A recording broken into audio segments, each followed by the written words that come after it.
Help is on the way for Michigan's dairy producers. The beautiful part about this policy is it's for everybody. It doesn't matter what size operation you have. Doesn't matter if you have 10 cows or 10,000 cows.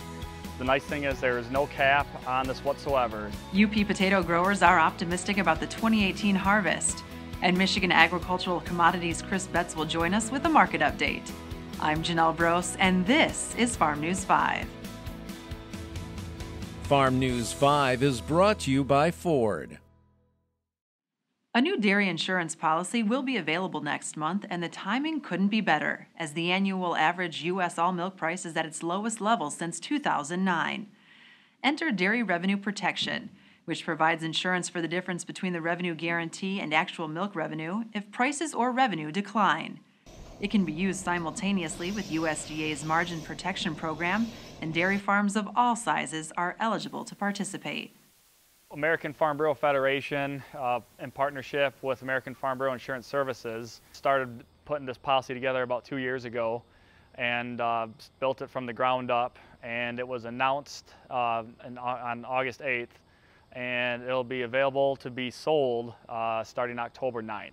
This is a revenue protection crop insurance policy that allows a dairy producer to be able to insure a percentage of their expected milk revenue sales on a quarterly basis.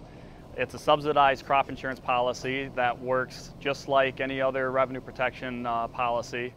And what a farmer has the option to do is they can pick however many pounds of milk they want to insure on a quarterly basis. And then they can price that milk by one of two options. One option is the class option, which uses a combination of class 3 and class 4 futures prices according to Chicago Board of Trade.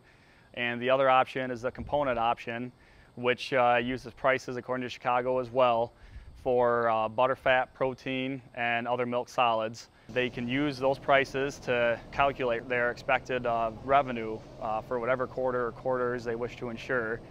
And then at the end of that quarter, we take the overall actual milk revenue and compare it to what their guarantee is.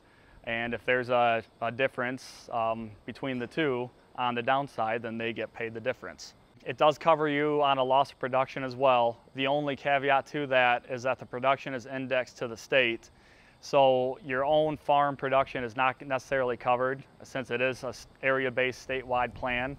But if the statewide production for the quarter that you insure does drop, then you do have protection on that side as well. But just keep in mind that it's indexed to the state, not your own farm. To help dairy producers learn more about DRP, Farm Bureau crop insurance specialists will host educational sessions across the state.